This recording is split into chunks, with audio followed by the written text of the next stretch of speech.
नमस्कार दोस्तों, स्वागत है हमारे चैनल पर। झारखंड के देवघर स्थित बौद्ध महाविहार को शिव मंदिर उर्फ बैजनाथ धाम प्रचारित करना तथा वहां स्थापित बुद्ध की मूर्तियों को शिवलिंग या काल भैरव आनंद भैरव घोषित करना एक बड़ी ब्राह्मणी साजिश का हिस्सा है। आइए सारी सच्चाई समझते हैं। ब्राह्मणी मान्यता के अनुसार बाबा बैद्यनाथ धाम भगवान शिव के 12 ज्योतिर्लिंगों में से एक है। द्वादश ज्योतिर्लिंगों में इसे 9वें ज्योतिर्लिंग के रूप में जाना जाता है। एक दूसरी मान्यता के मुताबिक बाबा बैद्यनाथ धाम में ही माता सती का हृदय कटकर गिरा था, इसलिए इसे हृदय पीठ के रूप में भी जाना जाता है। लेकिन मंदिर के मुख्य स्थान पर तो बुद्ध विराजमान है, ऐसा कैसे हो सकता है दोस्तों?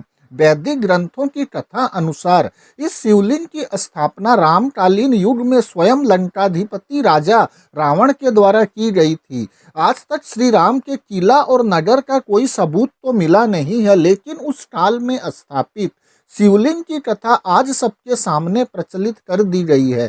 इसी से पता चलता है कि वैदिक अनुयायीगण अपने चक्षु ज्ञान से कितना ज्यादा श्रुति स्मृति की कथा से अभिभूत हैं। इसलिए वे अपने सामने बैठे हुए मार्गदाता बुद्ध को भी शिवलिंग समझ रहे हैं। अब प्रश्न उठता है दोस्तों कि तथाकथित त्रेता युग के रावण द्वारा स्थापित मंदिर में बुद्ध की सबसे पुरानी मूर्ति क्यों पाई जा रही है? इस बात को समझने हेतु राजीव पटेल द्वारा लिखित पुस्तक वैदिक युग का ढालमेल की सहायता लेते हैं। इसकी पृष्ठ संख्या 195 पर लिखा मिलता है कि देवघर मंदिर परिसर के चारों तरफ अलग अलग देवताओं की मूर्तियां स्वतंत्र रूप से अलग अलग मंदिरों में स्थापित है।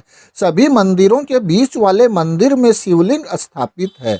उस शिवलिंग से सटे दाहिने तरफ बनी मंदिर में काल भैरव की मूर्ति स्थापित है। ये काल भैरव के रूप में किसकी मूर्ति स्थापित है? किसी ने आज तक क्या इस बात पर विचार करने का प्रयास किया है, या ऐसे ही भीड़ में अंधा बना हुआ भागता चला जा रहा है? यह काले रंग के चमकीले पत्थर से मथुरा कला में निर्मित मार्गदाता गौतम बुद्ध की मूर्ति है, जो भूमि स्पर्श मुद्रा में सुशोभित होकर बैठी हुई है। दूसरा, इसी प्रांगण में मुख्य शिवलिंग के बाईं ओर बने मंदिर में आनंद भैरव की मूर्ति स्थापित है। यह आनंद भैरव कौन है? यह आनंद भैरव मार्गदाता गौतम बुद्ध के अवलोकितेश्वर बोधिसत्व का रूप है, जो अपने दाहिने हाथ में शक्ति का प्रतीक वज्र लिए हुए हैं। देवगढ़ प्रांगण में सभी मूर्तियों में इन दोनों मूर्तियों की बनावट सबसे विशाल और मथुरा कला में भारत के सबसे पूर्व काल में निर्मित मूर्ति है।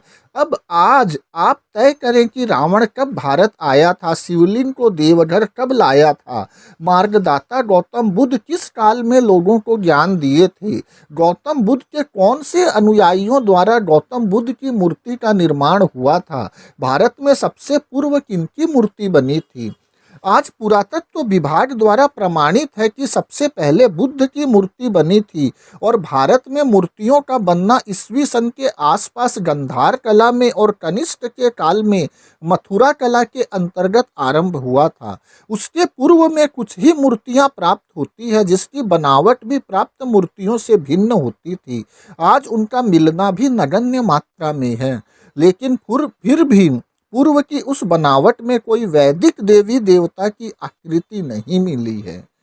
अब हम लोग आज खुद यह तय करें कि हमारी जिंदगी में सवाल बनकर मार्गदाता गौतम बुद्ध बैठे हैं, या हमारे अंदर की भोलापन वाली अंधभक्ति।